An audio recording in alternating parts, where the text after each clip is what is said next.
Okay, I want to move on to section 6.2 now. And now, instead of using the disc or the washer method, we're going to use cylindrical shells. To just for one moment go back here and look at the disc method again.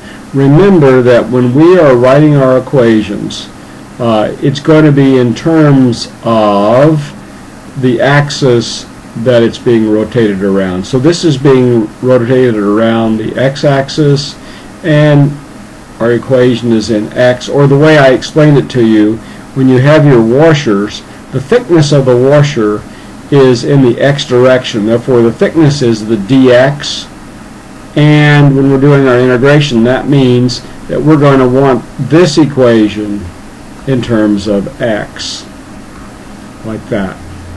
Well, when we look at the shell method, it's going to be a little different. Let's imagine that we were doing a very similar problem, but we are going to use the shell method.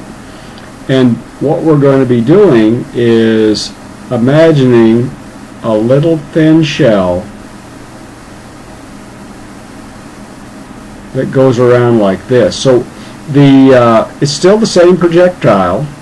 It's now being rotated around the x-axis as before, but now instead of thinking about washers, we're thinking about these little thin walled shells.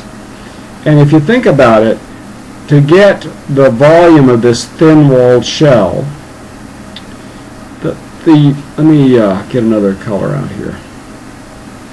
The thickness of this shell, remember, it's an empty little shell. This is void in between. It's a very thin walls. Well, what is the thickness of that wall? Up here,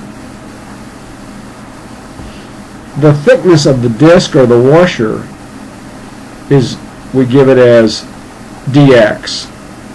Down here, the thickness, oh wait a second, that's on the y-axis, therefore that thickness is dy.